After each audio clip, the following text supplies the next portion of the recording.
Welcome all the delegates. It's our justice. Yeah. So it's our yeah.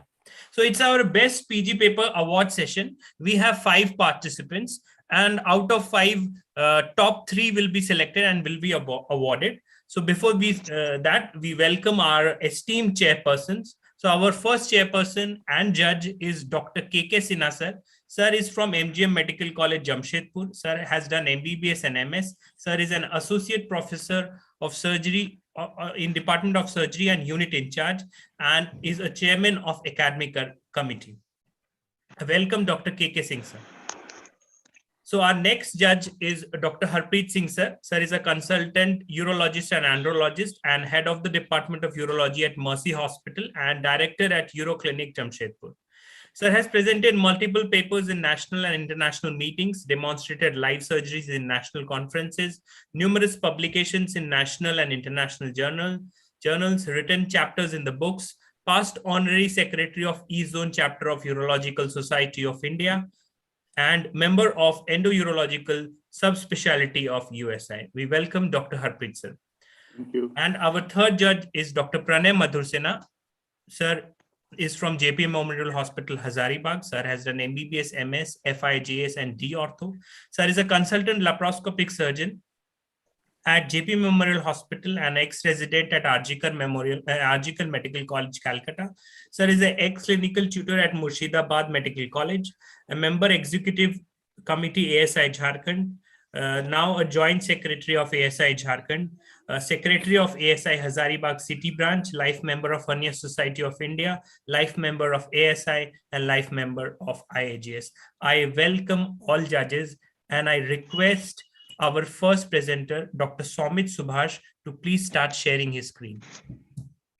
What is the time? Sir, we have 6 minutes for presentation and 3 minutes for discussion. So Okay. 1 minute for every judge to ask a question. Okay. And right. total 45 minutes and 5 presenters. Okay, right, great. Dr. Soumit, your time starts now. Please start presenting. Good morning, all esteemed judges. My name is Dr. Soumit Subhash. I'm here to present a case report of locally advanced breast cancer management in a tertiary care center in rural India. My guide is Dr. Nilay Kumar. My head of the department is Dr. Satish Chandra Kumar. Excuse me. Abstract of my presentation. The infiltrative ductal carcinoma is a more common type of breast cancer with comparable survival rates with early diagnosis and treatment. Patient cooperation and compliance to treatment modalities, especially in rural areas, contribute immensely to the betterment of survival rates in infiltrative ductal carcinoma. Lack of awareness, unavailability of screening programs, lack of treatment facilities, reduced compliance all contribute towards higher stages of diagnosis and consequent bad prognosis.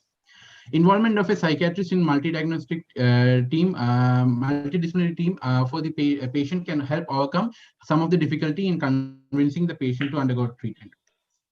Lack of awareness of this cancer results in a delayed diagnosis and aggressive behavior and can result in a poorer prognosis. This is a case report of a locally advanced breast cancer with high grade diagnosis with 65-year-old woman who was reluctant to undergo diagnostic procedures and describes the clinical management and approach.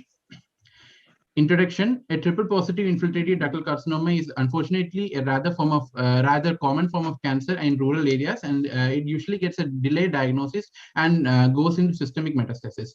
Adequate screening modalities and educating about self-breast examination can lead to reduction in the late diagnosis of such cases and can increase the overall survival. A 65-year-old woman with a Karnofsky score of 90% presented in our OPD with a large left breast mass with an enlarged mobile anterior axillary lymph node. The patient had ignored the mass and declined all the diagnostic procedures. After modifying the diagnostic workup and counseling, the patient agreed to undergo modified radical mastectomy after neoadjuvant chemotherapy.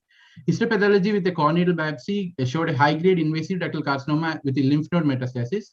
The receptor status were triple positive with a Ki-67 low, and an adjuvant treatment with Herceptin and hormonal therapy and radiation therapy was given.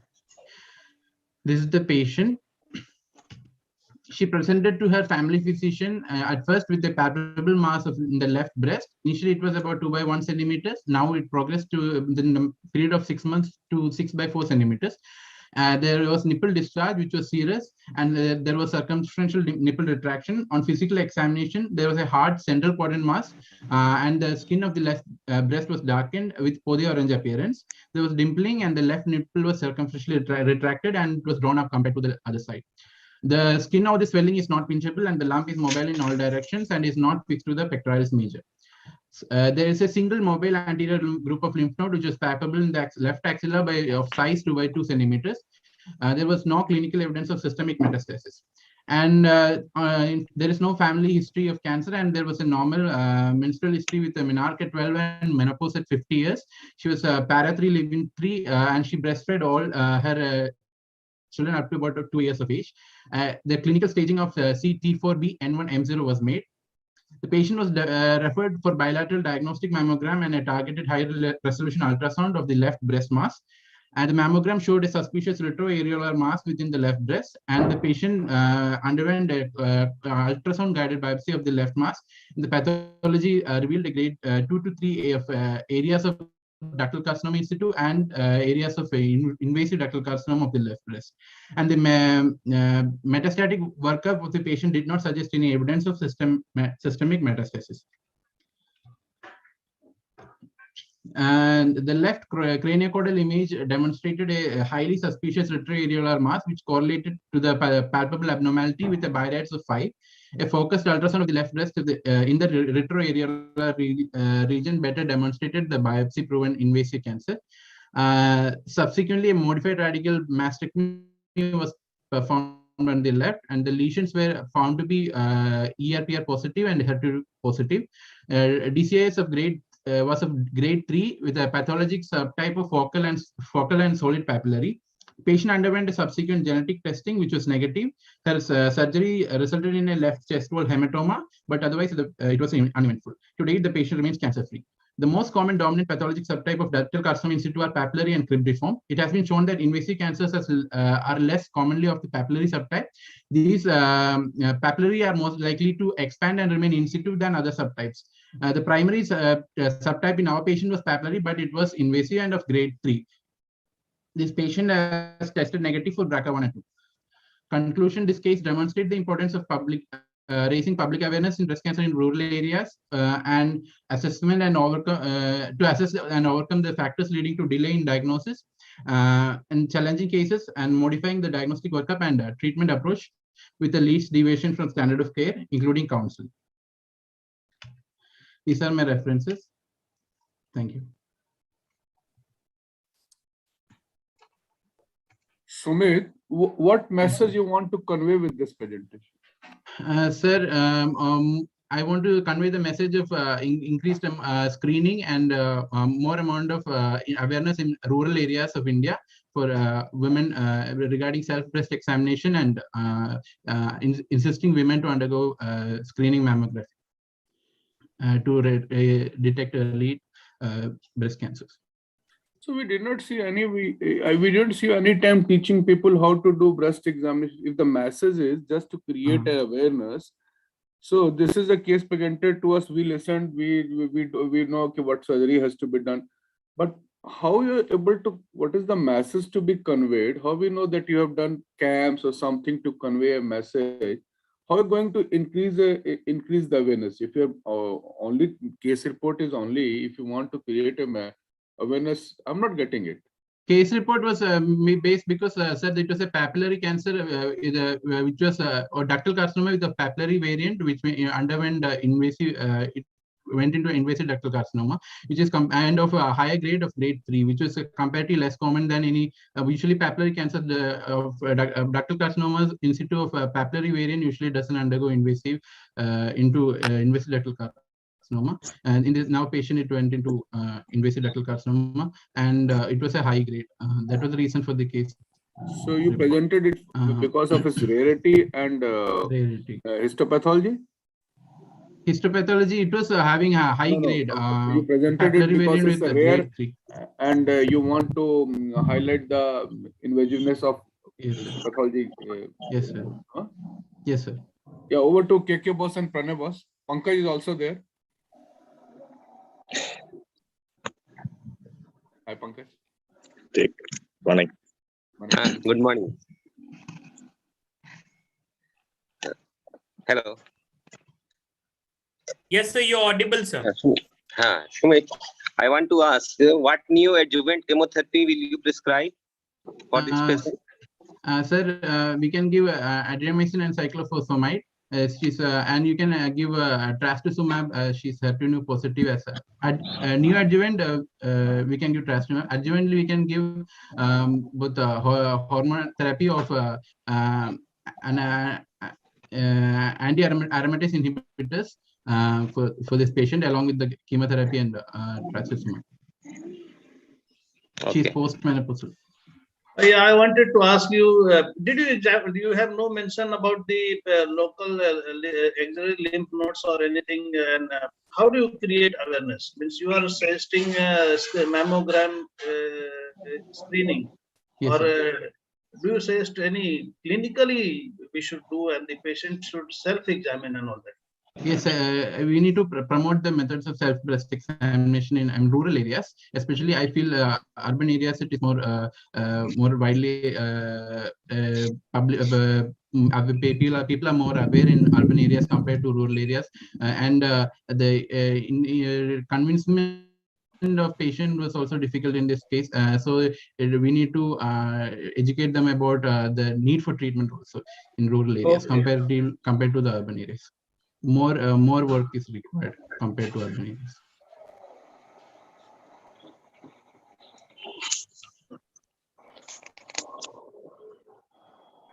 Thank you, Sumit. Thank you, Sumit. So as I would like to add some more points, I just request Yeah, please judges to please allow, because I am an exclusive breast cancer surgeon in Jharkhand, and with this platform I will just like to say that breast self-awareness is at a very low pace at Jharkhand. So what we can exactly... That is what I wanted to impress. Yes, sir. So I just wanted to add that point. So what exactly we can do? So whenever a girl starts her menstruation, so her mother teaches her menstruation etiquettes. But along with that menstruation etiquettes, if she is taught self-breast examination, I think we can cover a lot of gaps with that. So with this, we can help the mother as well as the girl who is coming into adulthood. That's all I want to say. Thank you, sir. Well made point, Satvir.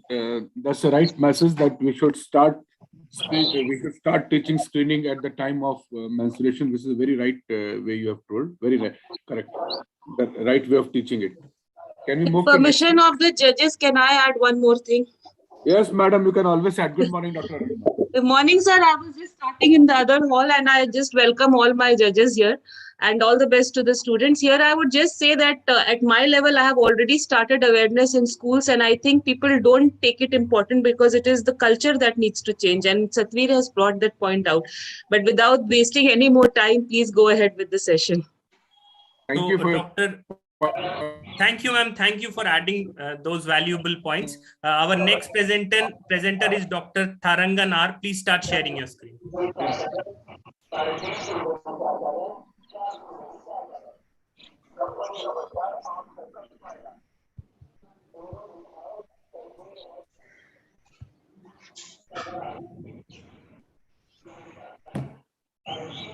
Visible, sir? Yes, please continue. Good morning, everyone. I am Dr. Tharahan. I'm going to present on the topic of QSOFA score and outcome in case of small intestinal perforation peritonitis syndromes. My guide is Mrityunjay Mundus. My unit chief is Dr. R.S. I'm from RIMS Ranchi. Introduction. Peritonitis is inflammation of the peritoneum and peritoneal cavity, and it is most commonly due to infection of the peritoneum, which is further divided into generalized and localized. The peritonitis may be primary, secondary, or tertiary peritonitis. Sepsis. Sepsis is defined as a life-threatening organ dysfunction due to dysregulated host response to infection. Sepsis with failed organ function are defined as severe sepsis, and if it is associated with refractory hypertension, it's called septic shock. There are different scoring systems. Many scoring systems are SAP, Apache scoring system, MPA scoring system, and SOFA scoring system. Among the scoring systems, QSOFA is a newer scoring system used to identify patient with sepsis outside the hospital or in emergency department. But QSOFA scoring is also known as QuickSOFA. It's a bedside prompt that may identify patient with suspected infection who are at greater risk for a poor outcome outside the intensive care unit. The three criteria are low blood pressure, SBP less than 100 mmHg, and high respiratory rate greater than 22 beats per minute, and altered mental status, GCS less than 15. 1 point for each is given. What aim of the study is to plan a management protocol for such a cases in RIMS Ranchi. Objectives were to find out the outcome, morbidity and mortality using QSOFA scoring in management of small intestinal perforation peritonitis, like conservative or primary repair plus ileoangioplasty, anastomosis or ileostomy, and their outcome like morbidity and mortality like leak, followed by ileostomy and surgical site infection, burst abdomen, prolonged hospital stay, and prolonged inotrope supports. These were the variables we are considered in the study. This study is a hospital-based observational prospective study conducted in the Department of General Surgery, RIMS Ranchi, from October 2019 to September 2021. The study included patients with small intestinal perforation admitted in our department who are diagnosed case of peritonitis. We included between 15 and 60 years of age patient who are diagnosed to have peritonitis on whom surgical intervention was planned. We excluded patient who had abdominal injury with associated solid organ or visceral injury, polytrauma patient, and peritonitis secondary to anastomotic leak and traumatic perforations. These were after considering this inclusion and exclusion criteria, we have got a total of 88 cases in our study. And after getting approval from Institution Ethics Committee, and data were analyzed using SPS software, and we have calculated using student t-test and chi-square test with 95% confidence interval to attain significance. The results of the study were most common age group involved are 41 to 50 years with 26%, and least common is 15 to 20 years with 15%. The most common it's involving 30 to 60 years. It's due to the use of more patients were included in duodenal perforation. This is maybe due to the fact that alcoholism, smoking, and NSAID abuse in these age groups. The mean age was 38 with standard deviation 14. The sex distribution, more male patients were more in my study, 84%. This may be again due to the fact that duodenal perforation is more in this male populations due to alcohol abuse and NSAID. Coming to the causes of most common cause of perforation, small bowel perforation is duodenal perforation, 44%, followed by typhoid perforations.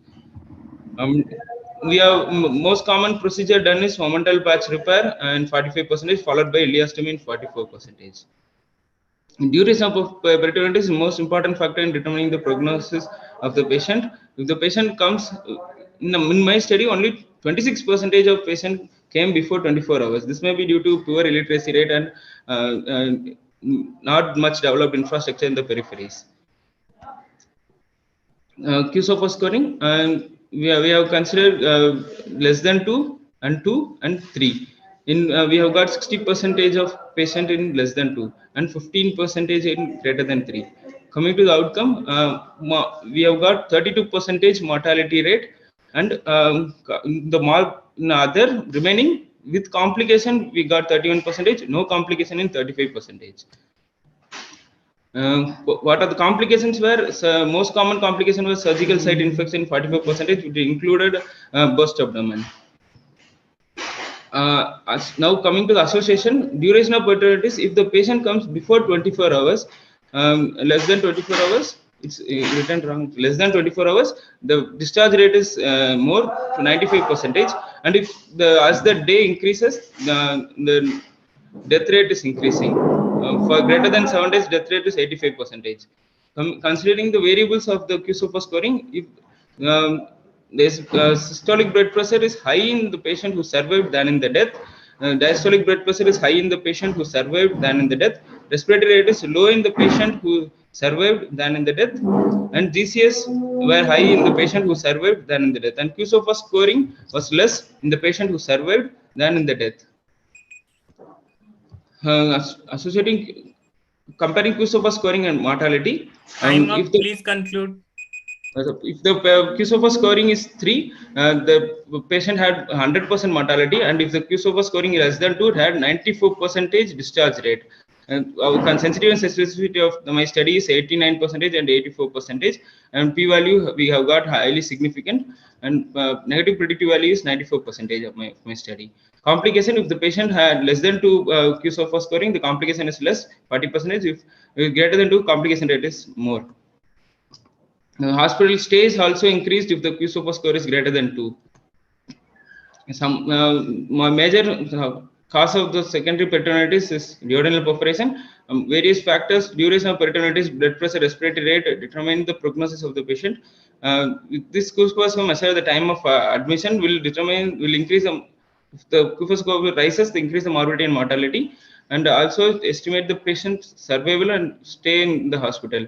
This study does not need any blood investigation. And coming to the conclusions, we conclude that QSOFA scoring is simple, feasible, and reliable predictor of mortality and morbidity in secondary peritonitis due to non-traumatic small bowel perforation, and can be useful in tailoring surgical decision and making timely intervention. Thank you, sir.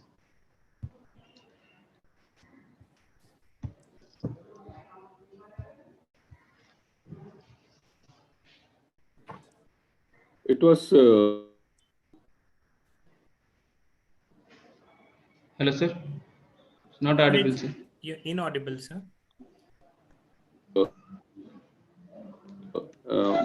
Very well presented, thorough, audible. Yes, sir. Yes, Thank sir. you. Yeah. So your this scoring, which was based on the SOFA scoring, and you have predicted the factors which leads to mortality.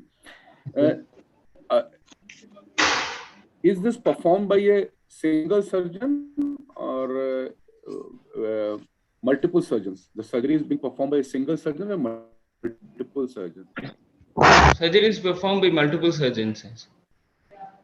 I wanted to ask a what is question. the- Actually, my mic was muted, so please allow me. See, this is a very nice score you talked about, but does sir. it help in improving the condition of the patient? A Yes, sir, if perforation you- or a peritonitis patient comes to you, and the earlier you operate, the better. That is understood. Once you have made the diagnosis, does in any way this scoring system helps in improving the condition of the patient or improving the morbidity and mortality? Yes, sir. If the patient comes to the emergency and if the scoring is greater than 2, we can. And if another patient comes and scoring is less than 2, we can operate the patient which has scoring greater than 2, and we can try to reduce its morbidity and mortality, sir. So when you have more than one patient, this score is useful. But if you have a single patient, you go ahead and operate. As a single patient, anyway, if any patient comes with perforation, we will operate. So, but we have to resuscitate in a faster way. If the scoring comes more, and we have to resuscitate in faster way, and we have to force the patient earlier. There is nothing like resuscitating a patient with perforation faster or slower. You resuscitate, and while you resuscitate, you arrange for the surgery, and the best thing is to go ahead and do the surgery. Yes, sir. Even if a patient comes after 5 days or 6 days, if you do the surgery early, you can save the patient. Yes, sir. You have saved the patient even 5 days late coming to the patient hospital can be prevented. And I don't think there is much in going personal. This is my personal in going all score. If you get a perforation and a peritonitis, the sooner you operate, the better it is. Resuscitate all the cases as quickly as you can. There's nothing like fast resuscitation and slow resuscitation. Thank you. Thank you, sir. Argan, what we got from the study, basically you're telling that SOFA is you are not able to spell it out, is a prognostication score where you can actually prognosticate, or where the team can know that, yes, if the score is more than this, the chances of mortality is high. If the score is less than this, the mortality is high. I have only had to ask one thing. You told me that there are multiple surgeons, And one thing I more want to know, because see, you have shown a mortality rate of 32%, which is quite high. Mortality rate of 32% in a tertiary care institute in RIMS is too high. How much time did you take after the patient got touched in the emergency to take him for the surgery? Sir, 4 to 5 What hours. is the time gap, which I have not seen in your study? It took Yes, 4 sir. hours, 5 hours, 6 hours, 4 to 8 hours. What is the time gap? Huh? We'll 4 to 5 hours, sir. From the time of admission, we'll operate the patient within 4 to 5 hours. I just want to make one point from my experience. Done by the, sir, I have not finished yet. Yeah. Because we are discussing mortality. Our concern is about mortality. So this is done by an experienced surgeon or a postgraduate students, because they are very important. 32% mortality in a Premier Institute is very high. Very Yes, high. sir. We consider both postgraduate and experienced surgeons, sir. Or it is under the mentorship of the senior persons. There's somebody senior around. Sir, mainly we consider patient admitted in our unit, sir. So mortality is due to leak or the burst abdomen. You have shown only very hurriedly that one slide where you shown the mortality comparing. One was the leak, sepsis due to leak, and one was, I think, burst abdomen or something like that. So that morbidity, sepsis and leak, morbidity, sir. No, okay, right. I'm through. Sir, KK was all yours. I just wanted to impress something. Like, see, many new things are coming. In my 32 years of surgical practice, I have seen many new studies, many things coming. That doesn't mean they're the best thing. What clinical judgment and what your seniors tell you, I think you should go by that. There's an institution in per case of peritonitis and perforation, especially, the earlier you do, the better it is. Okay, thank you. Nice paper. And then we can go to the second. It was a very nice presentation. I would just like to conclude with that. So this SOFA squaring is very important in those stages when you have a limited source. Like if you have 4 perforation patients, and based on the SOFA scoring, which patient you need to operate first. So this is the ideal usage of this. It's not that you do a SOFA scoring and he's having a low score, so you can keep and wait for surgery. You have to go for surgery. This is for prioritizing the surgery. That's all I wanted to ask. Thank you, sir. So to move on to our next presenter is Dr. Priyanka. And I request Dr. Priyanka to please start sharing your screen. Yes, sir.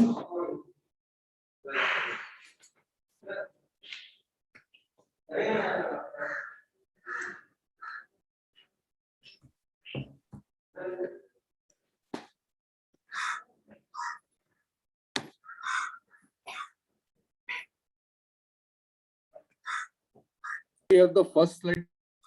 Yes, 1 second, sir. I'll do it, sir, in 1 second.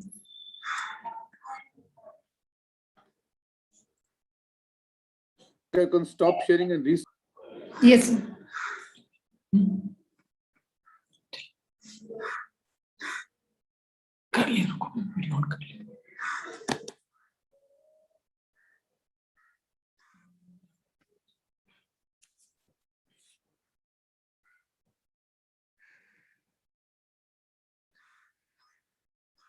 Is it visible, sir?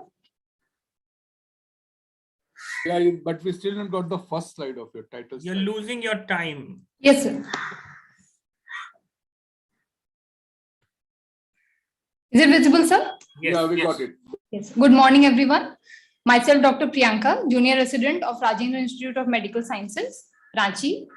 The topic of my discussion is study of hyperbilirubinemia in acute appendicitis and its role in the prediction of appendicular perforation.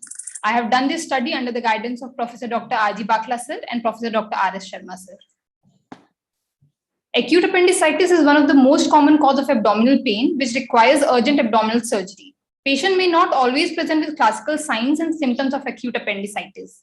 The diagnosis of acute appendicitis remains a puzzle and is mostly based on clinical history, physical examination, and lab findings of the patient.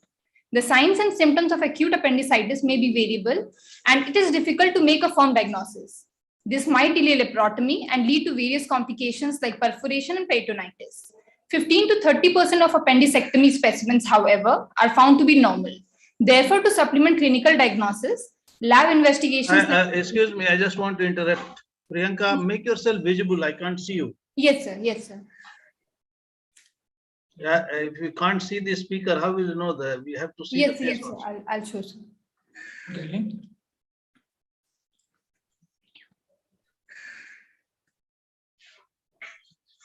Am I visible, sir? I don't see you. Anybody, other judges, can you see Priyanka? No, we can't see.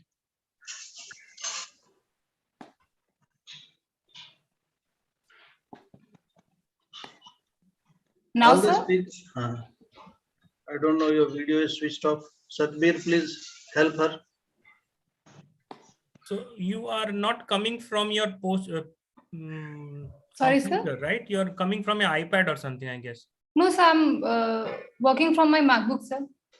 Laptop, sir. You only see your background. We can see a picture, Priyanka. Yes, sir. You are showing a picture of some buildings or some nice city you have visited.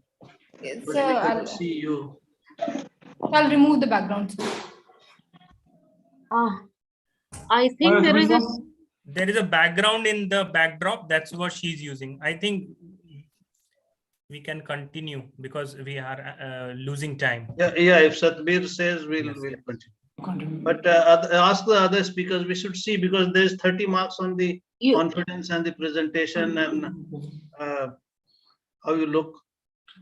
I agree with Kitty. People should be seen. So may I continue with my presentation, sir? Yes, please. Yes, sir.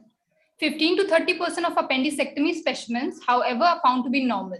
Therefore, to supplement clinical diagnosis, lab investigations like TLC, DLC, C-reactive protein have been emphasized. Imaging techniques like ultrasound of abdomen has been widely known and accepted as a diagnostic tool for appendicitis. On bacterial invasion of appendix, there is transmigration of bacteria, which leads to release of pro-inflammatory mediators like TNF-alpha, interleukin-6, and various other cytokines. These mediators reach the liver via superior mesenteric vein and may produce inflammation, abscess, or dysfunction of liver directly or indirectly by affecting blood flow to the liver. In view of the above context, the study was undertaken to assess the relationship between increased bilirubin level and acute appendicitis and to evaluate the predictive potential of hyperbilirubinemia for appendicular perforation. The aim of my study is to study the role of elevated bilirubin level as a diagnostic marker of acute appendicitis and to evaluate the predictive potential of hyperbilirubinemia in appendicular perforation. This study was also undertaken to see the incidence of hyperbilirubinemia in acute appendicitis and appendicular perforation patients. There is an observational study done on 100 patients between the period of November 2019 to October 2021 in Rajendra Institute of Medical Sciences, Ranchi. The study population consisted of 15 to 64 years age group. Results and observation.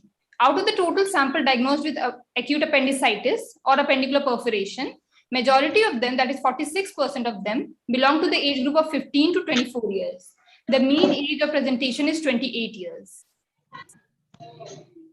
The next table shows the sex distribution in which 56% of the patients were males, whereas 44% of them were females. The next table here shows that out of the total sample, 81% of them were diagnosed as acute appendicitis, whereas 19% of them were diagnosed with appendicular perforation. The next slide shows that out of the total patients, the next slide shows that out of the total 81% patients diagnosed with acute appendicitis, 58 of them, that is 71.6%, had hyperbilirubinemia, whereas 23 of them, that is 28.4% of them, had normal bilirubin levels. The next table shows the patient diagnosed with appendicular perforation. Out of 19 of them, 16 patients, that is 84.21%, had hyperbilirubinemia, whereas 3 of them, that is 15.79% of them, had normal bilirubin levels. The next slide shows that leukocytosis was found in 64% of them, whereas 36% of them had normal leukocyte counts. Ultrasonographic findings were suggestive that were suggestive of acute appendicitis in 77% of them, whereas were suggestive of appendicular perforation in 11% of them. However, ultrasonography was suggestive of normal appendix in 12% patients of acute appendicitis. Summary and conclusion. In this study, males were found to be more commonly affected than females. Most of the patients belong to the age group of 15 to 24 years. Total serum bilirubin levels were found to be raised in majority of the patients enrolled in this study. The levels were comparatively much higher in appendicular perforation patients, that is 84.21%, than in acute appendicitis patients, that is 71.6% of them. The raise in serum bilirubin level was of mixed type, both direct and indirect were raised. The liver enzymes were not significantly raised in our study samples. Total leukocyte count was raised in majority of them. Ultrasonography also cannot be used as a gold standard test for diagnosis of acute appendicitis, as findings were suggestive of normal appendix in 12% patients of acute appendicitis.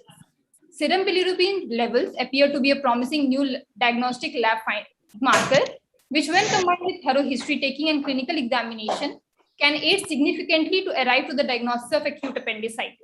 Higher levels of serum bilirubin, that is more than equal to 2 mg per deciliter, hints towards the increased chances of appendicular perforation. Here are my references, sir. Thank you. Thank you, Priyanka. Please tell me one thing. Yes, sir. When a patient of acute abdomen comes to you, yes, sir, and you don't know the diagnosis, which is one test you must do? The first question. And second question, you are suggesting for serum bilirubin. When do you do this test? So before the operation, sir, before performing the I operation. have been teaching is any acute abdomen patient should Yes, be sir. examined for serum amylase. Yes, sir. And serum bilirubin, of course, we do. But when, which day the patient presents to you, first day, second day, third day, when does it become diagnostic? Sorry, sir. Suppose a patient has pain of abdomen due to acute appendicitis in the Yes. morning, and he Yes, comes sir. to you Yes, sir. in the afternoon, you do a serum bilirubin, and suppose he comes to you the second day, you do a serum bilirubin. Suppose he comes on the third day. Yes, So sir. is there any difference? Means when do you do this test? Serum, when do you suggest? So as soon as When possible, the sir. patient comes, but when do you suggest? So as soon as possible, sir. So usually the patients here in our institute presents late, sir. So if they come on the third day, the serum bilirubin is raised. Yes, sir. What do you think is the cause of this raised serum bilirubin? So there are mainly three causes, sir, for increased bilirubin levels. So first of all, the infection itself, the bacteria, which causes appendicitis, that is E. coli and bacteroides being the most common ones. So they affect the hepatocytes too by transmigration through the portal system. So secondly, the cytokines that are released, sir, as an effect to the inflammation. And the thirdly, sir, the endotoxins that are released from the bacteria, sir, they also act on the hepatocytes, which affect the liver blood flow also and affect the liver parenchyma also, sir. Okay, I take that other judges, they can ask. Yes, sir. Hello, Priyanka. Yes, sir. Good morning, sir. Yeah, good morning. I want to ask that you have told that ultrasound is not diagnostic, Yes, sir. but which sign of ultrasound is called diagnostic? The What is target most sign, sir. target sign? Yes, sir. And another one? Sir, Another- it is, sir, the look on, sir, it is elongated, sir, more than 6 millimeters, sir, and the thickness is increased, sir. That points towards the diagnosis of acute appendicitis, sir.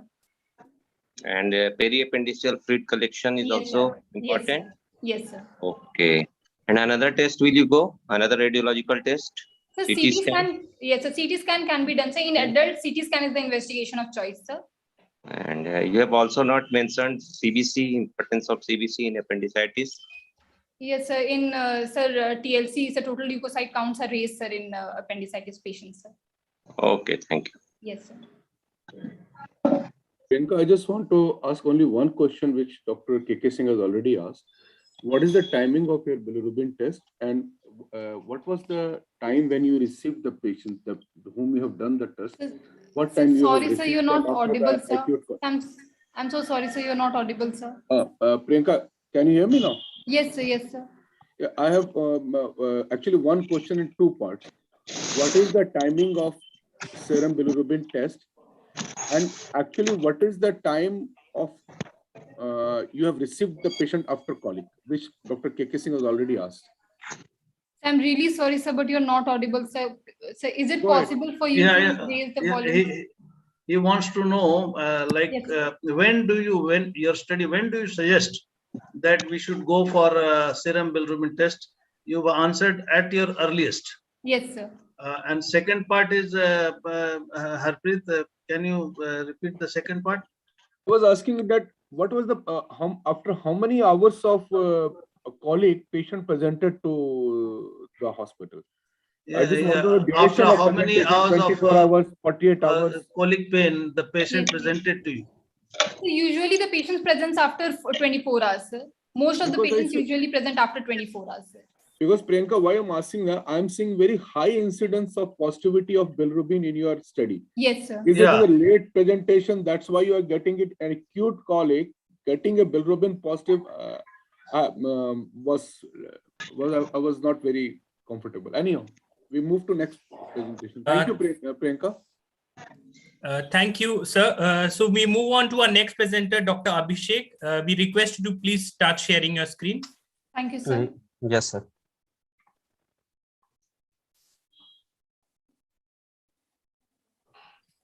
Good evening, everyone. Myself, Dr. Abhishek Kushwaha. My guide is Dr. Professor Mrityunjay Saravi, sir.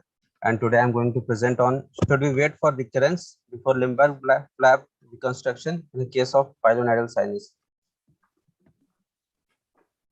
I'm audible, sir? Yeah, go ahead. So, pilonidal sinus is a chronic suppurative disease of natal cleft. It is an acquired disease, occurs mostly in the adult hairy males after puberty. It presents as a painful abscess which leads to sinus tract formation with purulent discharge. There are various surgical methods have been described, but none of them has been described as a gold standard or the first choice of surgery. An optimal treatment has not been determined because of high complication and recurrence rates. Rhomboid excision and lumbar flap reconstruction has an advantage over other techniques due to its low recurrence rates, which varies between 0.8 to 6%. So what is the objective of my study? Is to determine the outcome of lumbar flap reconstruction of a pilonidal sinus in terms of recurrence, complication, and patient satisfaction. So these are the methods. The study is conducted in a department of general surgery between February 2020 to September 2021. 5 patients with pilonidal sinus underwent lumbar flap reconstruction technique as the first choice of surgery. All patients were prospectively evaluated in terms of length of hospital stay, duration of operation, recurrence, local complication, and patient satisfaction on follow-up. So this is a surgical procedure and technique. Patient posted in operation and placed in a prone position under spinal anesthesia. A single dose of amoxiclav 1.2 gram has been administered 30 minutes prior to the operation. A rhombus along with pilonidal sinus and a flap line was marked on his skin using a sterile pen marker. The skin was incised with a knife and the subcutaneous tissue is excised as a rhombus down to the presacral fascia with a diathermy dissection. The flap is then mobilized medially by incising down, including the gluteal fascia, and this flap is rotated medially to fill the defect without tension. Absolute hemostasis achieved, and the suction rays was placed under the flap for a different site and removed on the day 3. And the subcutaneous tissue was approximated with a Vicryl 3.0 and the skin was closed with a nylon 2.0. These are the pictures. In the figure 1, we can see a pilonidal sinus in the natal cleft and the marking has been done. And the second figure, there is a rhombus shaped excision of the pilonidal sinus has been done, and the lumbar flap reconstruction has been done after the excision of the pilonidal sinus. What are my results? So all the 5 patients were male with a mean age of 26 years, and the mean operating time was 49 minutes 20 seconds, ranges between 45 minutes to 52 minutes, and the mean duration of the hospital stay was 5.2 days. And they resumed to their daily activity was 8.2, that was the mean. And the mean patient satisfaction, which was taken on a scale of 0 to 10, was 8, ranges between 7 to 9. The flap necrosis was not observed in any of the cases. There was no wound infection, flap edema, or hematoma. And during the average follow-up of 13 months, which ranges between minimum 7 and maximum 21 months, none of the patients have developed any recurrence. This is the descriptive statistics of my study. Here you can see the recurrence was not observed in any of the patient, and neither of the patient has developed any complication. And the follow-up patient satisfaction was 8 on the scale of 0 to 10, which was the mean. So the ideal technique and gold standard or first choice of surgery of the treatment of pyrenoidal sinus has not been described yet. There are several treatment options are available, which includes medical and surgical. And medical management includes alcohol, phenol, or silver nitrate injection into the cavity. And the surgical part, we have curettage after fistulotomy, primary excision and closure, Bascom surgery, Karitakis, flap technique, lumbar flap reconstruction technique. In both, the surgical management is preferred. What should be the goal of the treatment? The goal of the treatment of the pyrenoidal sinus should be better healing, lower recurrence rate, short hospital stay, early recovery to normal routine work, and a good patient satisfaction. But the main problem in the treatment of the pyrenoidal sinus is the recurrence. So lumbar flap recurrence is preferred because of its low recurrence and complication rates. These are some studies which I have quoted, and we have found the recurrence rate that ranges between 0.8 to maximum of 4.8 in different studies. In our studies, none of the patients have developed recurrence. And the mean duration of hospital stay after lumbar reconstruction in reported in Arhan study was 3.7 and Kaplan study was 5.3. In our study, the recurrence was not observed in any of the patient in the follow-up of 13 months, and the shortest hospital stay was the mean of 5.2 days, and normal routine activities was 8.2 days. The patient satisfaction was found to be high, which mean was 8 on the scale of 0 to 10, and none of the patient developed flap necrosis, hematoma, or wound adhesions. So here I would like to conclude that the lumbar flap was associated with low chance of complication, lesser number of days for hospital stay, better scar mark, and a lesser chances of recurrence. Therefore, we recommend the lumbar flap reconstruction surgery as a first choice of surgery in cases of pyrenoidal sinus. So these are some points in favor of this study. The lumbar flap reconstruction with its inherent benefit of decreased recurrence rate, early recovery, and the absence of post-operative wound and greater patient satisfaction should be considered in surgeon's armamentarium in initial management of pyrenoidal sinus. These are some references. Thank you. Okay, Dr. Abhishek. Yes, sir. A nice paper. You have Thank you, sir. all your patients were lucky and they did not have recurrence and the scar was good. But tell me one thing. Yes. You have talked about this procedure, but what thing you should be careful when making this flap so that it does not necrose or there is no recurrence? The surgical technique. I am talking about the surgical technique. Yes, sir. What the flap should be a. You should keep in mind. The flap should be. Perhaps you have kept that in mind, and so the recurrence has not. Tell us. Yes, sir. Yes, sir. The flap should be tension-free, without any tension. There should be no collection of fluid. That's why you put a drain under the flap, so flap could not be necrosed or hematoma could develop, and the blood supply should be. Okay, you have answered my question. Second, after how many days do you expect to see a recurrence? Yeah, after your study for 13 months, you have followed up. Average follow-up is 13 months, but the maximum is of 21 months. Which our first patient was in February 2020. We have operated, so none of the patient had developed recurrence. Frankly, tell me, have you seen a recurrent case? We have very less number of pyrenoidal cases in our institute, and all the 5 patients in my duration of this PG duration, we have seen only 5 cases, and we have planned for lumbar flap reconstruction. Okay, one last question. Do you suggest any prevention of this pyrenoidal sinus? What is the cause and how can we prevent? Sir, the causes are hairy. The natal cleft is a hairy region. So clean the hairs. Our scalp is the most hairy, but we don't have pyrenoidal sinus there. Yes, sir, because there is a sharing force or a sharing tension and friction is there in the natal cleft. That's why the tipped end of the dead hair makes a pit in the natal cleft.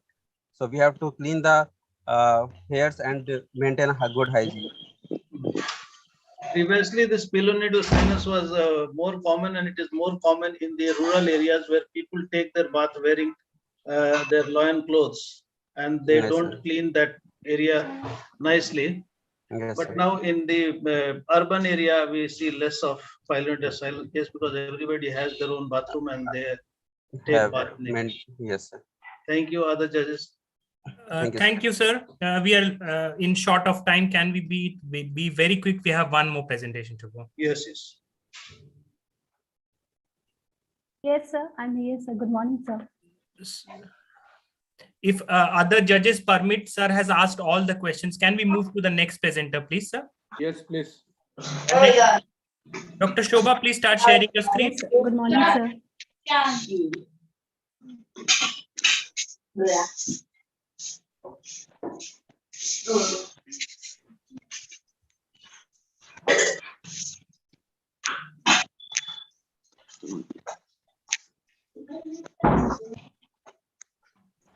Good morning, everyone. Myself, Dr. Shobha. I'm a third-year postgraduate student of the Department of General Surgery, RIMS Ranchi, and my topic is Impact of COVID Era on General Surgery, Challenges of a Government Sector Tertiary Care Medical College in Jharkhand, and the Lessons Learned. Introducing my topic, the COVID-19 pandemic is an international public health emergency which has altered the world of healthcare dramatically with profound impact on the field of surgery. There were several months of lockdown, outpatient clinics and elective surgeries have taken a huge toll. This disruption has been exacerbated by fewer opportunities to learn the technical and cerebral skills of surgery.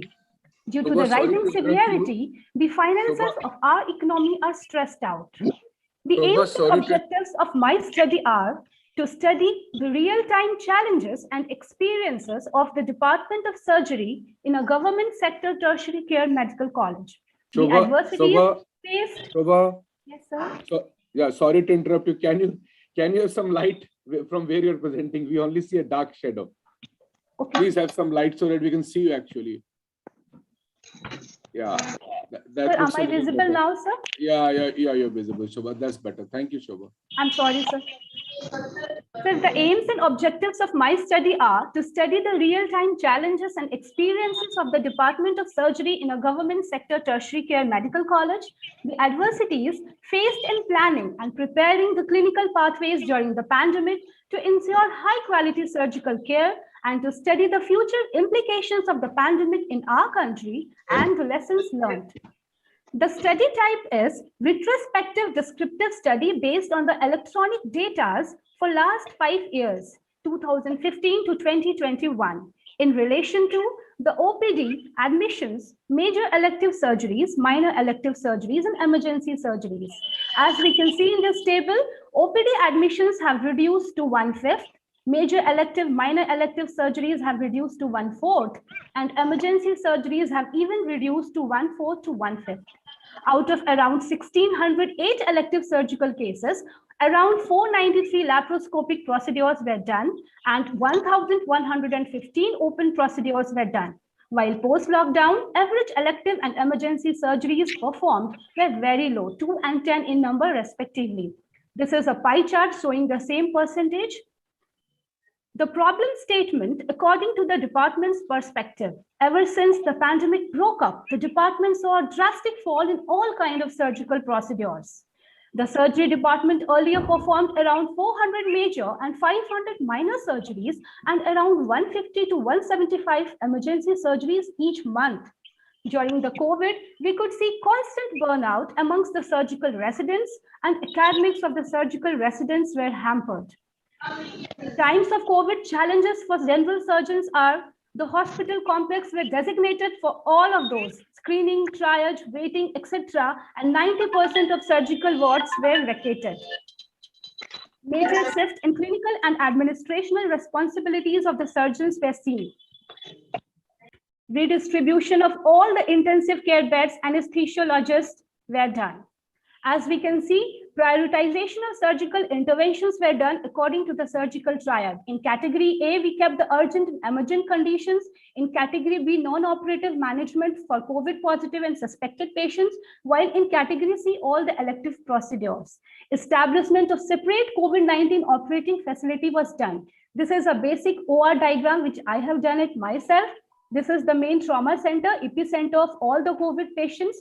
There was a separate entry for the patients, separate entry and exit for healthcare professionals, operating room for suspected as well as COVID positive patients, and donning and doffing area. Here we introduced the buddy concept.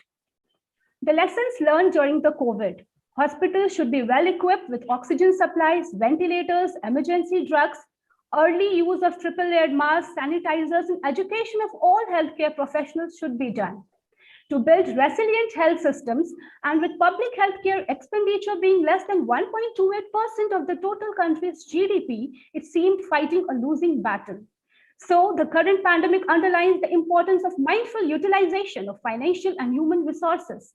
Concluding my paper, surgeon wellness and self-care must be considered an important factor, since surgeons have played a decisive role in delivering healthcare by leading from the front. So I would like to say the new normal which has emerged after the pandemic, that the crowds will return, but we will gather carefully. Thank you so much.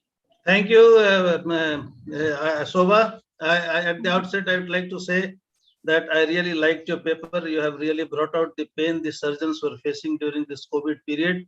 Thank you, sir. And this is a very most advanced paper that I have heard today, and I really like it. I don't want to ask you any questions because we have all faced this COVID, and whatever you have suggested is very good. I like it. Thank you. Other judges, please give your comment or your question to Shobha. Dr. Harpreet sir, Dr. Pranay sir. Okay, it was a very nice presentation. Thank you, sir. Thank you. So that was an end to this presentation. Thank you, judges. Thank you, delegates, for patient listening. So we move on to our next presentation, and I hand over to Dr. Sumegha. Thank you, Dr. Satveer. Moving to our next session, that is Dr. A.K. Sahai oration. I can see. Yes, sir.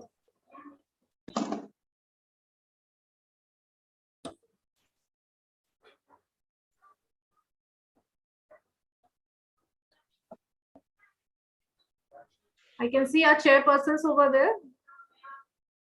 Good morning, Sumegha. I am there. Yes, sir. Good morning. Good morning, Sumegha. I am also Rajat here. is also there. Yeah.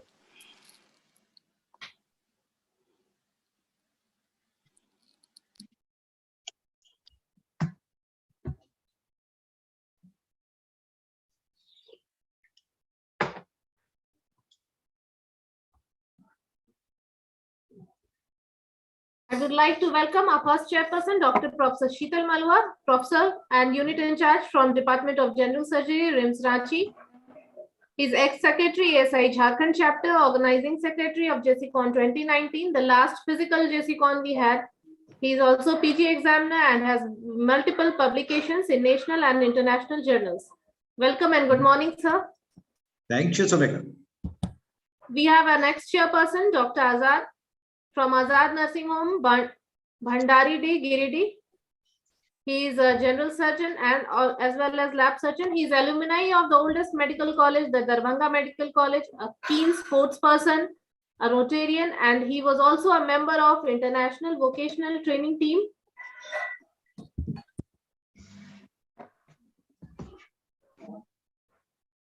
Visited Kampala, Uganda to train the surgeons in 2019. Now I would request our chairperson, Professor Dr. Sheetal Malwa, to introduce our speaker, Professor Chintamani. Okay, good. Am I audible to you? Yes, sir. Okay. So good morning, ladies and gentlemen. So I am privileged to introduce Professor Dr. Chintamani. Although he don't requires any introduction, Phool ke paas se gujro to mehak aati hai. He bears lots of ornaments and degrees along with him. He is fellow of Royal College, lots of ornaments. I don't have to enumerate all those. Dr. Chintamani don't require any introduction. Welcome, sir. You are always ready to give your presence at Jharkhand. Welcome. Thank you very much. Dr. Azad, please introduce his subject. Okay. Good morning, sir. Morning. About Dr. A.K. Sahai. His full name was Dr. Avni Kant Sahai. Born on 26th January 1943. To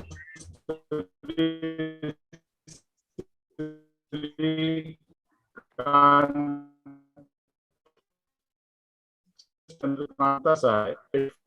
His education at the, then shifted to Hazaribagh and did his schooling from here. Passed from St. Columbus College, Hazaribagh. He passed his MBBS from Rajendra Medical College, Ranchi in the year 1966. After completing housemanship, he worked in different specialties at UK, did FRCS from Edinburgh. He published articles in British Journal of Surgery, Lancet, etc. He joined Patliputra Medical 6 from here, head of the Department of Surgery in January 2002.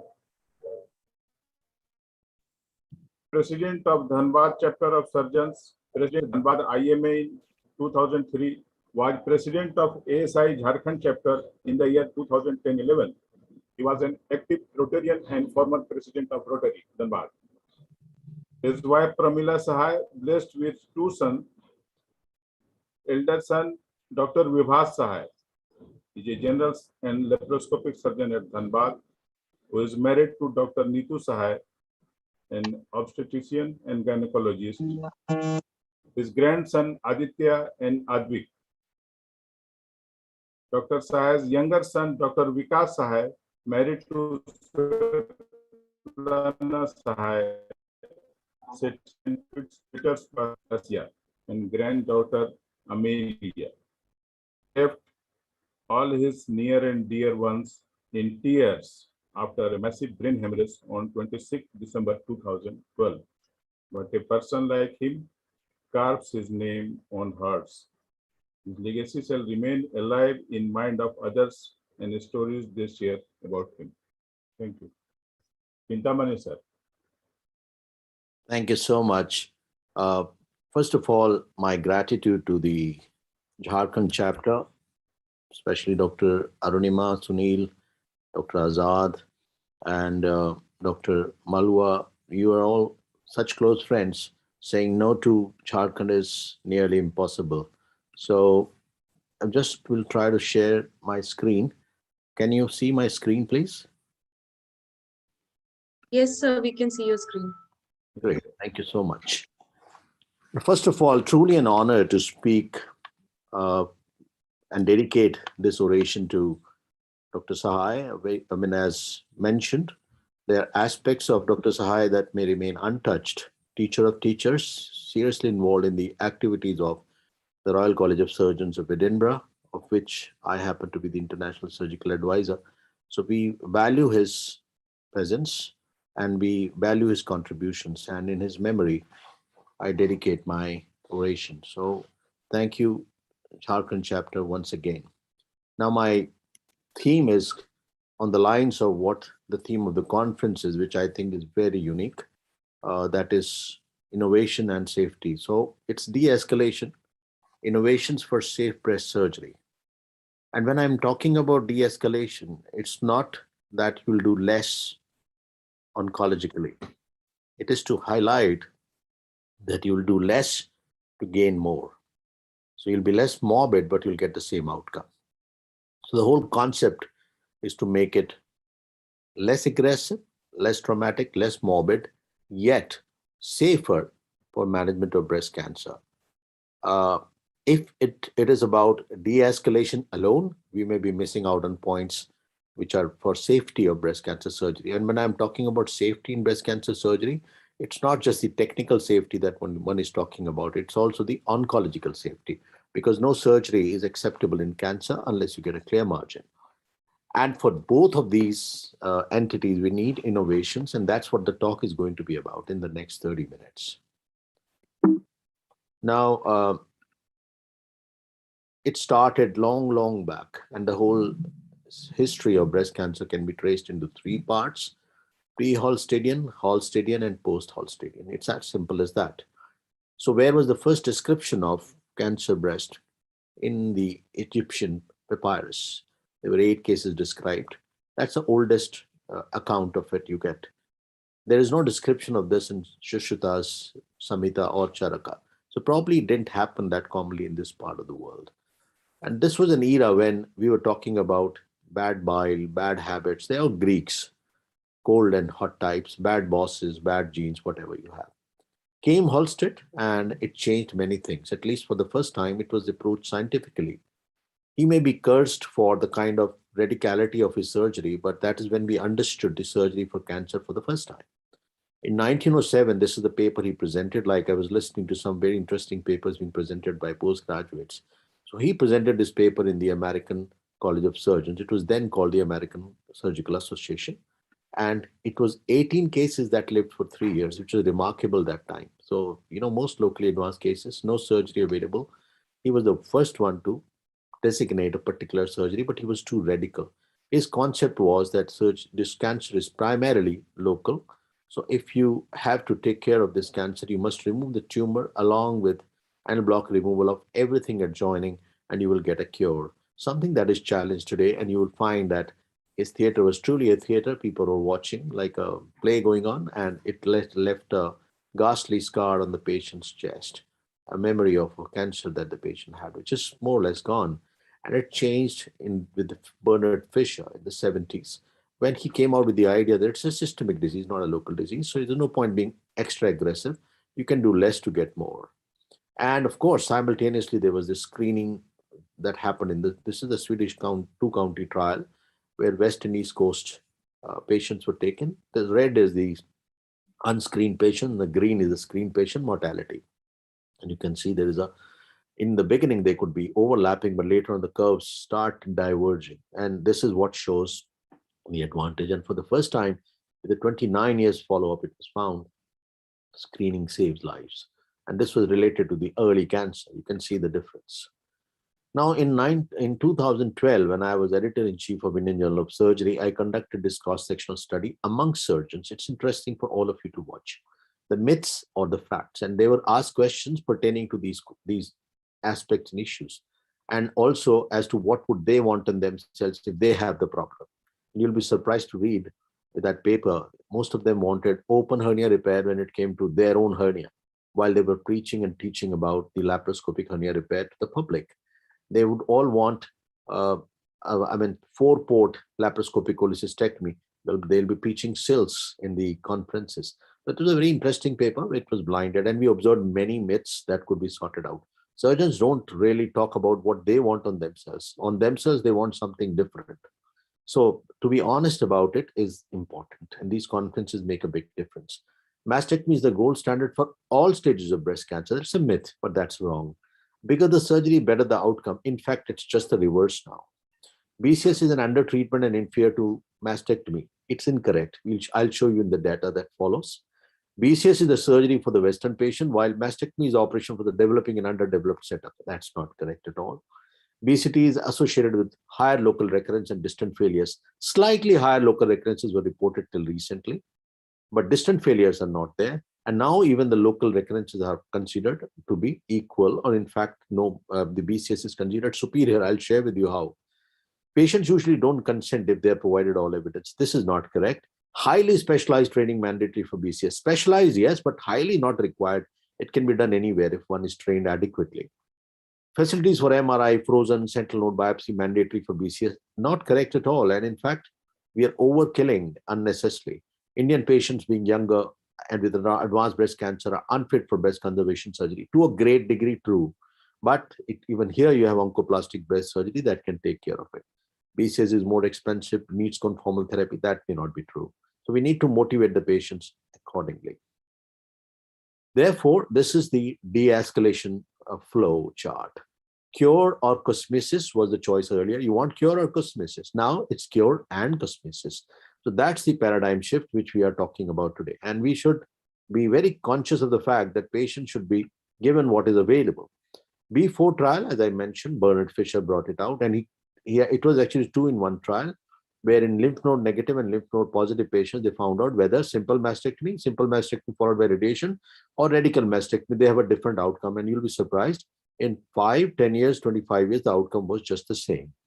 He extended it further. He carried on with B6 trial, where he found that with 20 years follow-up, that lumpectomy, that is removal of the tumor along with a clear margin, followed by radiation, had almost the same outcome. In fact, it was not inferior. It changed the whole concept. And that's when breast conservation surgery came into being. And for younger surgeons, it's a very important flowchart to remember. B17 further extended to ductal carcinoma in situ. You would all recall in your Bailey and Love, ductal carcinoma in situ, the treatment was mastectomy, because it's known to be multicentric. How amazing. For invasive cancer, you do conservation, but for in situ, you're doing mastectomy. So you're killing a mosquito with an AK-47, and mosquito flies, the person dies. So what do you achieve by this approach? They found out that you can do conservation even in the DCIS, and that is B17 trial. Now, all breast conservation surgery patients were subjected to radiation, mandatory part of the therapy, as I'll discuss further. But in CAL GB 9343, indolent behavior in such a way, in subset, older patient, ERPR positive, good tumor biology, you can omit radiation. So it's getting de-escalated as we go down. And came B32, NSABP B32, which was a phase 3 trial randomized, sentinel node biopsy versus axillary lymph node dissection to address axilla. And it was found out that for a node negative axilla, sentinel node biopsy should be done. And if sentinel node is negative, axilla can be spared. If sentinel node is positive, you do axillary lymph node dissection. That was B32 trial. So this de-escalated the management of axilla. We went even further. Z11 trial, which has its problems, but then still it indicated that even in node positive cases, sentinel node being positive, you can omit axillary dissection in a select group of patients. So it became further de-escalation. You can spare the axilla. Axilla is not required for staging anymore. Axillary dissection doesn't cause any difference in the outcome. And finally, Amoros trial, where it was found that you can do radiation instead of axilla. In a node negative axilla, the outcome is just the same. That is the B4 trial I've already mentioned about radical mastectomy, total mastectomy plus radiation. You see the survival at 5 years, 10 years, 25 years, almost similar. And the same thing applied to the node negative patients. And this is the Z11 trial, which has its problems. I'm not trying to support it, but it has the first time made people think that you can do less than the axillary dissection in all the cases. So this was the axillary de-escalation. This was the primary de-escalation, which was the basic evidence. And this is Amoros trial and all the other trials. Now, let's take one by one each entity and we'll discuss the de-escalation that has happened. First thing is about the staging. And the AJCC 8th edition has made some changes based on this understanding. You would all remember lobular carcinoma in situ. What do you do? How do you manage it? It's usually bilateral, may become invasive. Today, lobular carcinoma in situ is not counted as a cancer. That's the AJCC 8th edition. It is only taken as a high risk or a harbinger of cancer. So it will cause cancer, may cause. You can observe these patients. You can put them on tamoxifen prophylaxis. So that's one change which has happened, which is major. So no longer in the staging you have LCIS. And of course, axillary staging is no longer clinical. It's not that you clinically assess axilla, it's ultrasound and mandatorily ultrasound, which is mandatory for us staging the axilla. Now, what are the challenges in India when we talk about de-escalation? Well, I am just showing you the de-escalation in my own mind as it happened. And this would be to highlight a story. This is an editorial I wrote in 2012. Can BCT and sentinel node biopsy in breast cancer be the standard of care in India? This was a question I raised at that time. We were doing it, but we were selective about it. And this was changing. And I was in 2014, this editorial I wrote for a good mastectomy is better than a bad BCS, which is true even today. Let me tell you, mastectomy is still the gold standard for most patients that present in our country. And a good mastectomy is definitely better than a bad BCS. So if you're not trained into doing a good mastectomy, you're not giving the patient a proper oncological treatment in most cases.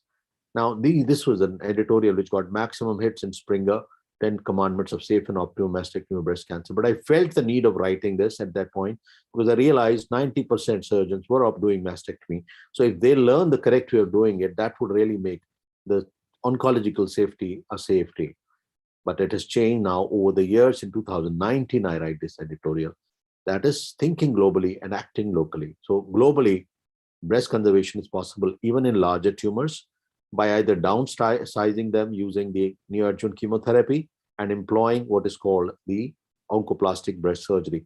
You can take out even larger tumors and you can have a good cosmesis. And I'll share with you some of the videos to that effect. So are we performing too many mastectomies? The answer is yes, and world over. It's not just our problem, and I'll share with you the data. In Spain, it is 64%. In USA, it is 36%. For a different reason, they're doing it, but it's high. Belgium, it is 37%. You can see the British, the Britain, you have 30 to 45%, France 28%. So it's pretty high. In India, it's about 70%, 70 to 75%. At least in my center, we are 50-50 now. It used to be 75. So, excuse me. So the incidence is high. And what was the reason? Most studies, there are lots of studies to see that. You know, the reason here in most of these places, in USA, the reason is because of prophylactic mastectomy on the other side. Plus, they get the reconstruction done at the same time. So they have a better breast than they had in the beginning. You know, gone are the days when you would compare the cosmetic appearance to at least being as good as the baseline. But today it's getting better. So, you know, they are willing to allow their contralateral breast to be operated also so that they get a good cosmetic outcome. And that is what has caused a rise in the mastectomy rates in USA. And in Spain and Netherlands and Belgium and other countries, it is still, the cause is the difficulty or limitations of reaching the radiotherapy facilities, even in Spain, to travel that long and to have that, you know, that facility available. That's a challenge. This is a very nice 89 units MDT assessment for mastectomy. MASTA, that is Mastectomy Decisions Audit, collaborative. This is British Journal of Surgery publication, very recent, and you'll be interested in seeing that there were 89 units registered, and it was observed that about approximately 40% surgically were treated surgically undergo mastectomy. And there were many reasons that were found out. In the Europe and other countries, access to radiotherapy, like in our country, has its problems. And some patients are fussy about the side effects, the attitudes of the physicians and of the patients. Now, I'm not boring you with data, but it's important to understand that the mastectomy rates are high on many accounts. It's the attitude of the clinicians, and they're the ones who educate the patients. Screening programs are missing in many parts. Although screening programs have their own flaws. 20% women didn't go for radiation, and many choose mastectomy for the burden of traveling 3 to 6 weeks for RT. And now this was found in the Spanish studies that they would not be happy to travel that far. The same issues here. If you have a patient in, say, the remote areas of Jharkhand, to travel to Ranchi or to Jamshedpur, it may be a challenging task. Now, what is the innovation? It's come out in the form of a Target A randomized trial, which is a one-step radiotherapy. It offers an alternative. So this is what innovation, necessity is the mother of invention. Sorry. Extent of surgery. So equivalence of surgery, breast conservation versus mastectomy was established by B4 trial. I've already highlighted that. But it has been found in many trials now that BCS with radiotherapy is superior to mastectomy. You can ask me a question, how is it possible? Because I asked myself this question. The reason was mastectomy was found to, there are many theories, and one theory is that probably the patients chosen for conservation were better patients. But the important theory that comes out is, hypothesis that is, it is the insult to the body and the immune response, which leads to trauma, more trauma, the body's immunity goes down and the spread happens. So mastectomy led to poorer outcomes. And in these studies, it was found that mastectomy when performed did not improve the survival. What is BCS, friends? We all know that. Lumpectomy with clear margins. Today, that's the end of the matter. If you have no tumor on the ink, you're fine. So the cancer, the clearance is one cell away from the cancer cell. And the other thing is addressing the axilla can be sentinel node biopsy or axillary lymph node dissection or both, or you can have radiation. That is de-escalation. But you know, BCS, for the benefit of postgraduates, if they're there, radiotherapy is mandatory in all breast conservations, because that any contraindication to breast conservation is essentially where radiotherapy is either not available or cannot be given. Good cosmesis is mandatory, otherwise why are you doing it? Good quality of life. And remember, frozen section and MRI are not mandatory. These are absolute contraindications: pregnancy, diffuse microcalcification, widespread disease. Now, the thumb rule, as I teach my residents, is if you cannot take out the entire disease with one incision, it's a contraindication. The relative contraindications include previous radiation to the chest wall and breast, which means they have a higher propensity for second cancer, and you can't give radiation to these patients. Active collagen disease like scleroderma, etc., more than 5 centimeter tumor, which makes it actually a relative contraindication because if the breast size is large, so it's never the tumor size, it's the tumor breast ratio which decides it. And positive margins, of course, would be an issue. So let's take one by one, based on pictures, videos, etc. Innovations in mastectomy. Can we make it better and safer? The answer is yes. Now, mastectomy is various types, and it's not just one that we know. Modified radical mastectomy, we all know, removal of the breast with axillary tail of Spence, along with an elliptical incision, including nipple areola complex pectoral fascia, level 1 to 3 nodes, preserving axillary vein nerve to serratus anterior thoracodorsal nerve to pectoralis major minor, preservation of pectoralis major. That's and removal of level 1 to 3 nodes. Or you can do skin sparing mastectomy in most cases. If the tumor is at least 1 centimeter away from the skin, I would take it 2 centimeter. Then we can do skin sparing mastectomy and reconstruct. Today, every mastectomy must be offered reconstruction. And of course, there are modifications like oncoplastic mastectomy, which I'll show you, and Goldilocks mastectomy. What is oncoplastic mastectomy? Following the oncoplastic principles, giving a cosmetic outcome. It's Goldilocks is one of such mastectomies. When there is a large breast and you have a ptotic breast with D cup size or more larger, you can actually remove the tumor with skin sparing mastectomy and use the flaps deepithelize, and they can be used to make a mount. So you make it safe oncologically and also cosmetically. Now, this is how you make it better. There is a tumor in the lower quadrant. You can change the incision. Don't have to go for the classical one. You can make a smiley incision. And what is this smiley incision? We're just about to publish our list of cases. It gives very good cosmetic outcome. Now, make a longer superior flap, and this goes to the inframammary fold, and then you can cover it up and actually produce a smiley incision. The bottom line in all breast surgeries is not to have a scar in the upper medial and upper quadrants, because that's the part which is visible. And remember, mastectomy should mean a flat chest. If you plan to do mastectomy, it should be flat chest, no redundant skin. And how do you make it less redundant? You take care of not extending any incision. No mastectomy incision should go into the axilla. It used to be practiced in the past, but we don't do it anymore. So how do you ensure that you don't get into the axilla? By going up either this way, which is called oncoplastic mastectomy. This allows the scar to remain here, no sagging of skin and no fold hanging down in the axilla. Plus, when radiation is given to the scar, you don't include axilla inadvertently. This is the fishtailing of an incision, which is a Klaus modification, where we fishtail the lateral end. And when you close it, it gets hitched up, so you don't have a hanging fold in the axilla. So that is how the tumor comes out, the specimen comes out, that's the tumor. And we've got a fishtail here, and then that gets hitched up. So there is no sagging in the axilla. If you have multiple lumps or a recurrent tumor, as you can see here, very often you must have heard of incisions going obliquely, which is no longer popular. We should go using a transverse incision most of the time. I'll share the video of mastectomy, which is visible on the YouTube anyway. But if this kind of a picture happens, we'll take a lazy S kind of an incision, and we will have an outcome which is superior to the other one. This is Goldilocks mastectomy, where actually inside only the flaps of the skin are there. There's no lump. This is typically for patients with large ptotic breast who are not willing for any prolonged reconstruction, or who are not fit for it, or you don't have an implant, or they don't want an implant. You can give them a reasonable mount by using the flaps of the skin only. See, that's how the incision, this is the Weiss pattern incision. And finally, this is how it becomes Goldilocks. And you can do skin sparing mastectomies with reconstruction using a volume replacement like LD flap. This is the J mammoplasty, going the J way, and then you can do the axilla through the same incision and do it. And this is how it looks. You get good volume outcome. Now, that's about mastectomy. Now, ductal carcinoma in situ is an entity where we have actually innovated now, and the management has become more and more conservative. So I'll just touch it for the benefit of everyone. Traditionally, the answer was mastectomy, and the innovations are we can do BCS for localized cancer. You know, the problem with ductal carcinoma in situ is, one, it is mostly local recurrence rather than distant failure. And the second problem is when it recurs locally, it's mostly invasive. So we don't want recurrence, we want clearance. And the challenge used to be that it is multicentric.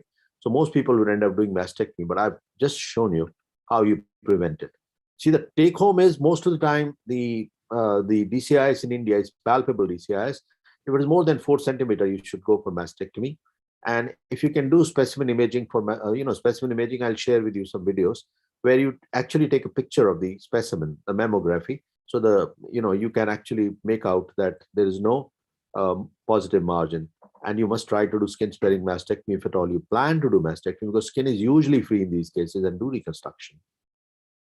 This is how you score it. And that's Silverstein's Van New Index. Most of us know it, Van New Prognostic Index, or University of South Carolina. The scoring to prognosticate or tailored therapy. The lowest score is 4, most maximum is 12. And if it is more than 6, we can do 10 to 12, we do mastectomy, less than 6, we can do conservation.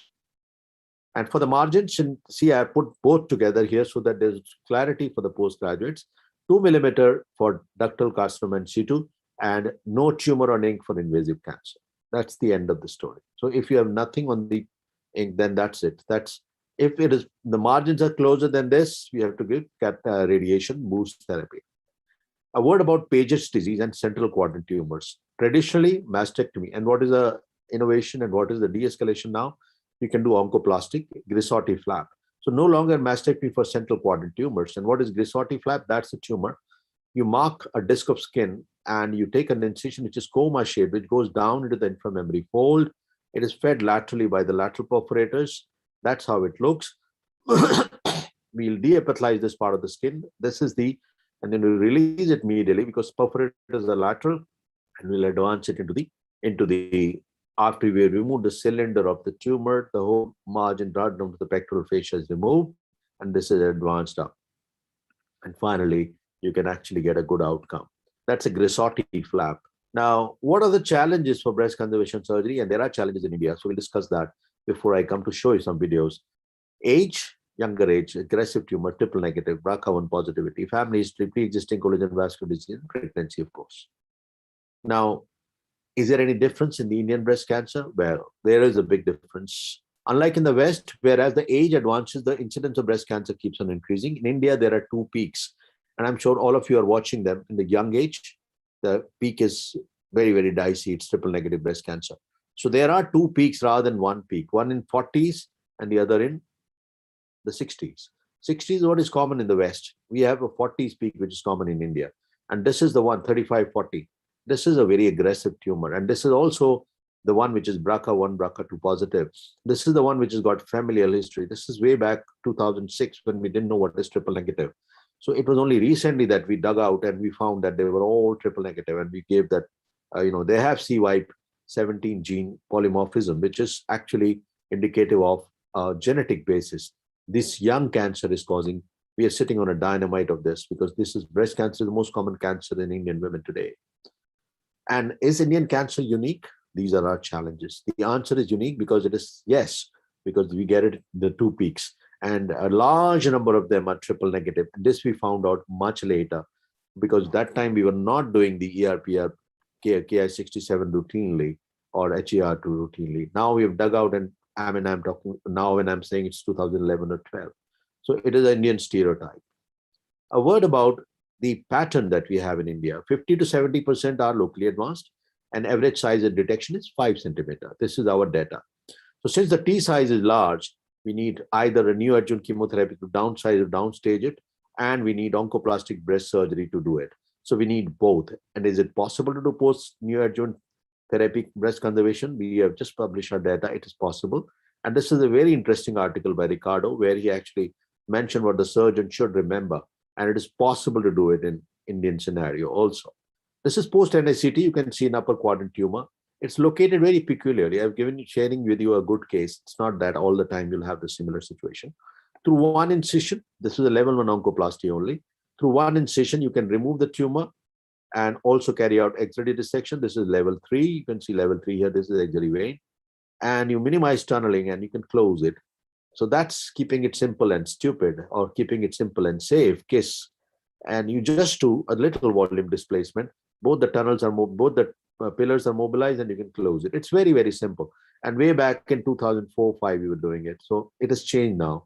Can the same be applied to axilla? Can we do some downstaging in the axilla, de-escalation in the axilla? It is in the form of neoadjuvant chemotherapy and then performing the sentinel node biopsy using dye-alone method. It is reliable and we've got a false negative rate of 13% that time. But this data, which we finally collected, is of 400 patients now, and we have a false negative rate of 6%. Our identification rate is nearly 100%. So we are comfortable doing it in these cases, and you can do targeted axillary lymph node dissection. This is limited axillary dissection rather than complete dissection. The other innovation that we have found out is that during surgery, we can do ultrasound, which we do ourselves. All breast surgeons must learn to do ultrasound. All surgeons must learn to do an ultrasound. The ultrasound is a stethoscope of a surgeon. Localizing marking margins. And how do you mark it so that we remove less tumor, less normal tissue, sorry. We will be using ultrasound, and then we'll be infiltrating the methylene blue dye mixed in liquid paraffin. So it stays there. And then you cut on the dotted line and you get a clear margin. We published this data, which is now we found that intraoperative is superior to palpatory method. If you're getting some patient with opportunistic screening, this is my own student. Now, if you are getting image guided, I mean, somebody gets an opportunistic screening done, a tumor is found out, you can see that's a core biopsy done under ultrasound control. So that is taken into consideration, and you can do wire guided localization. You localize it with the wire. We also use now ultrasound to put a seed in the tumor core to see the response, because sometimes the tumor disappears in neoadjuvant chemotherapy and we would not know where the tumor was. So it is important to therefore mark it, and that's what we do. Now this would be excised and we'll remove it. And finally, once you've got this tumor out, frozen section is one option, and we did a study to find out, comparing the specimen mammography with frozen section. You can see this is the specimen mammography, and you can see this is the tumor, that's a J wire, and you can see the margins are all clear. We put clips on all the borders, and the specimen is clear, and that's what is a specimen marking. It is still evolving, friends, and I'll just share with you a couple of videos to basically highlight. It is still evolving, getting safer and better. It's an old saying, when a thing ceases to be a subject of controversy, it ceases to be a subject of interest. So if you look at it from the point of view of a surgeon, he'll be interested in seeing the outcome as it happens in his scenario. And I'll just share with you quickly a short video on all the procedures. That is the wire-guided localization. And you can see the J wire insertion, the picture, same thing. I'm going through under ultrasound control, and we can go beyond it. And as we go beyond it, we will pull the sheath out, and I'll show you the external picture as well. And you can see that I've gone beyond it. Now that's how the J wire is introduced. And now you'll see that I've gone beyond it. I'll pull the sheath out, and the J wire would be hooked onto it. That's a wire guided excision, de-escalation in the true sense, and keeping it safe at the same time. Now you can see the sheath will be pulled out, and as the sheath is pulled out, we are hooked onto the tumor. And now we can just remove it by, remember, all tumors in the all lesions below the nipple-areolar complex or inferior quadrant, the incision is radial. Superior quadrant, the incision is parallel to the areola. That's a principle of making an incision in, even if you're doing a fibroadenoma, remember that. Never give a horizontal incision. Now the rest is simple. You raise the flap in the mastectomy plane, and we'll deliver the wire out. We normally stabilize it with the hemostat on our artery forceps so that the wire doesn't skid off, and then we'll remove around the guide wire. The rest is pretty simple. It's a typical breast conservation, and we'll also be making sure that there is orientation done, and orientation is standard for the benefit of postgraduates: short superior, long lateral, and double, that is for the depth. That's what we do. And then once the tumor is out, you can actually get a specimen imaging done. And this is just to show you another video when we are putting a clip in the center of the tumor before we start the neoadjuvant chemotherapy. That's a barred clip, and you can see that it has been fired, and that's the clip in the center. And this is to see the response, so that to be sure of where the tumor was, we'll end up removing it later. And back to the case that I was showing. Now we put the clips in the tumor bed for the boost or subsequent radiation.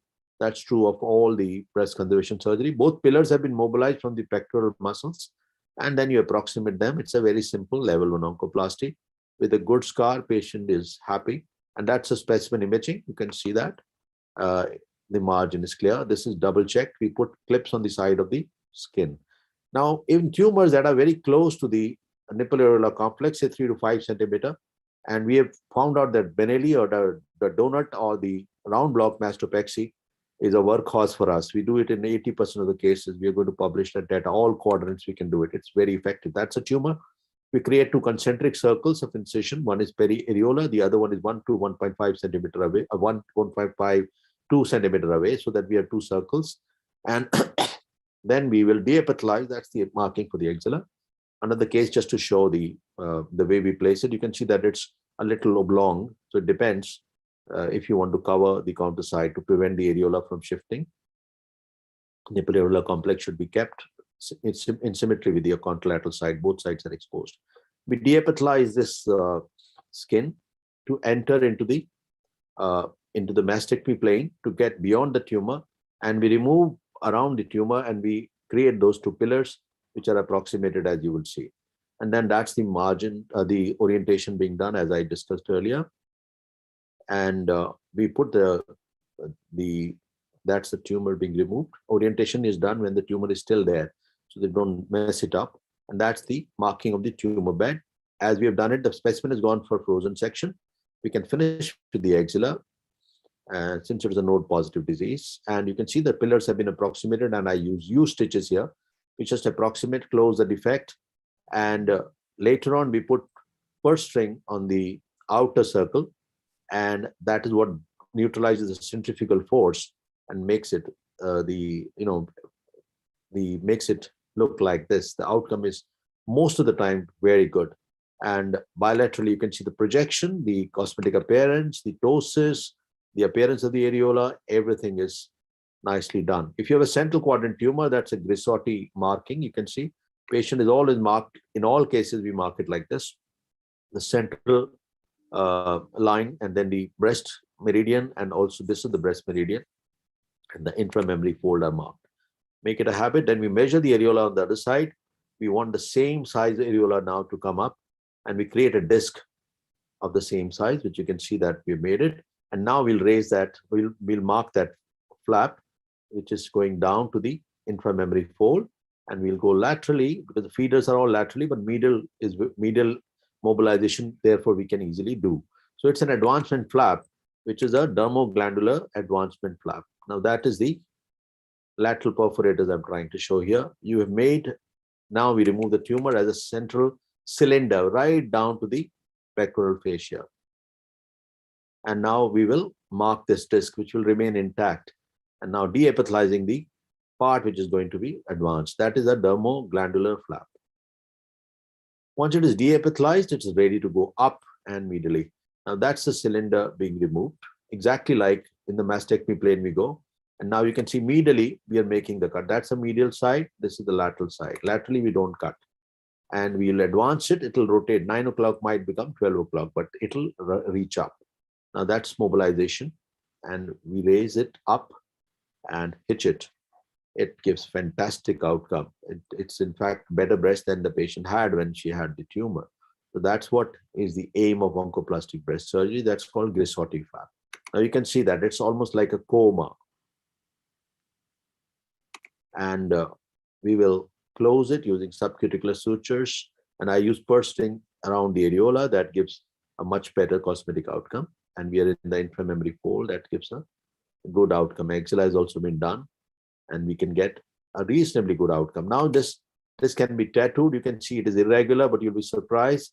Later on, it just assumes the shape that we want it to. and we can make, this is longer here, this can be made into a VY, and we can create a nipple later on. That we do after radiation, because after radiation there's a bit of shrinking. So that is the Grissotti flap, and you can see the outcome on the table exposing both sides. Crescent mastopexy, all of you can use it, even for a fibroadenoma, where what are you doing? You made a crescent and you deepithelize, and you can remove most tumors from all around. Now there are tumors that are located in the lateral side of the breast, upper or lower quadrants, and we can do what is called a LICAP flap, the lateral intercostal artery perforator flap. That's a tumor in the upper quadrant, you can see that. And we'll raise a perforator flap based on, this is the tumor, and you can see the nodes. That's where the tumor is located. We mark it using Doppler. We use it, but many times we may do without it. And we mark the flap. Basically, it is nothing but in a fatty lady, you get lots of pad of fat here. We can deepithelize this based on the lateral perforators, and we can flip it into the defect in the lateral tumor. You will see how it is done. Now, through the same incision, we can finish the axilla. I'm just going to wind up with. Sorry for interrupting, sir. We are lacking time, sir. Oh, I'm so sorry. I'll just finish. Give me 3-4 minutes. Thank you. That's a lateral thoracic artery, and that's a perforator we are going to use. What I'll do is I'll skip the last part, which is mastectomy, which you've all seen on YouTube videos. I've shown it before in Jessicon many times. This is the deepithelization we are doing. And lateral thoracic vessels and the perforators are all located. You can see that.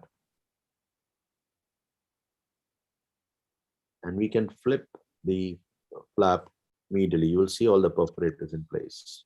This is probably the last video, one more, maybe 1 minute.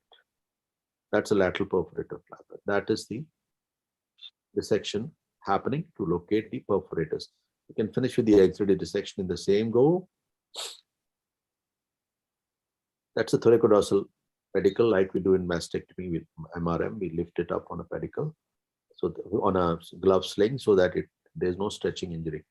Now that's the lateral thoracic vessel, thoracodorsal pedicle. So axillary dissection would be completed, preserving the thoracodorsal pedicle, because we need it for later on Letzmann's dorsal flap if we need it later. That's a plan B.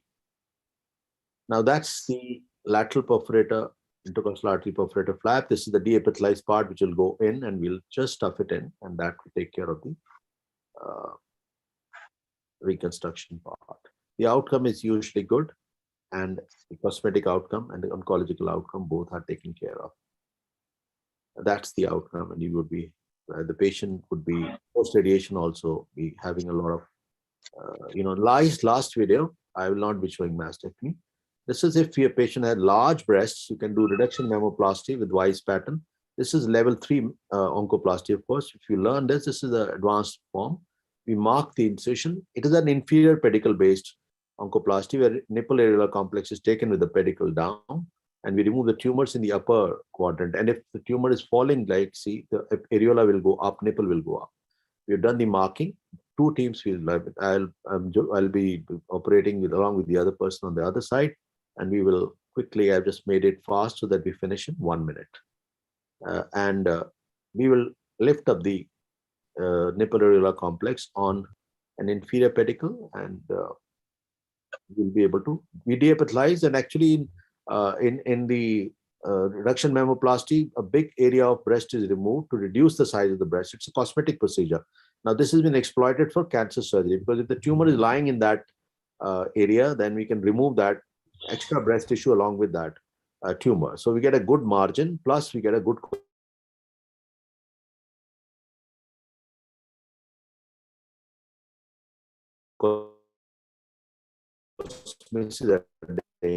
of it, as you would see. Now, cold knife test. This is how it goes. That's the part we remove, and we ultimately will be